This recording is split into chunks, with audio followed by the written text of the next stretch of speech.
کہ جتنا دل صاف ہوگا اتنا قرآن مجید زیادہ پڑھنے کو دل کرے گا۔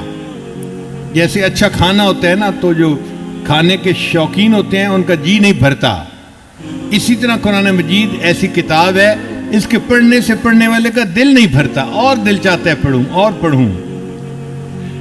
گرمی کے موسم میں آپ کو کوئی آئس کریم دے کھانے کے لیے تو آپ کیسے کھاتے ہیں؟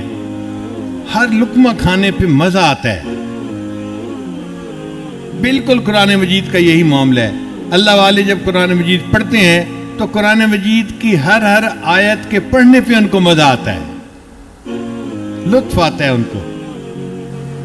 ایک حدیث مبارکہ میں آتا ہے کہ ایک صحابی تھے، ان کا گھر چھوٹا سا تھا، صحن میں چارپائی پر بچہ لیٹا ہوا تھا اور قریب گھوڑا بھی بندھا ہوا تھا، اور چارپائی کی سائیڈ پہ انہوں نے مصلی بچھایا ہوا تھا اور یہ تہجد پڑھ رہے تھے۔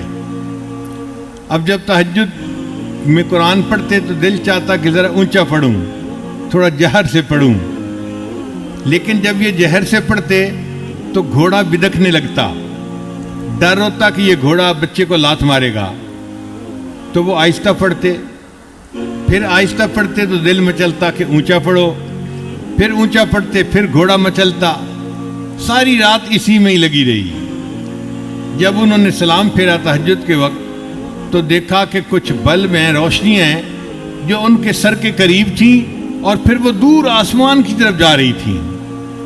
وہ بڑے حیران ہوئے کہ میں آج یہ منظر کیا دیکھ رہا ہوں۔ صبح نبی علیہ السلام کی خدمت میں حاضر ہوئے، اے اللہ کے حبیب صلی اللہ علیہ وسلم، آج رات میرے ساتھ یہ معاملہ ہوا کہ میں نے کچھ روشنیوں کو دیکھا جو مجھ سے دور آسمان کی طرف جا رہی تھیں۔ نبی علیہ السلام نے فرمایا یہ اللہ کے فرشتے تھے جو تمہارا قرآن سننے کے لیے آسمان سے اتر آئے تھے۔ اگر تم قرآن اونچا پڑھتے رہتے آج مدینے کے لوگ اپنی آنکھوں سے فرشتوں کو دیکھ لیتے۔ انسان قرآن پڑھتا ہے، اللہ کے فرشتے آسمان سے اترتے ہیں قرآن سننے کے لیے۔ تو یہ ہماری خوش نصیبی ہے، ہم قرآن مجید کی زیادہ سے زیادہ تلاوت کریں۔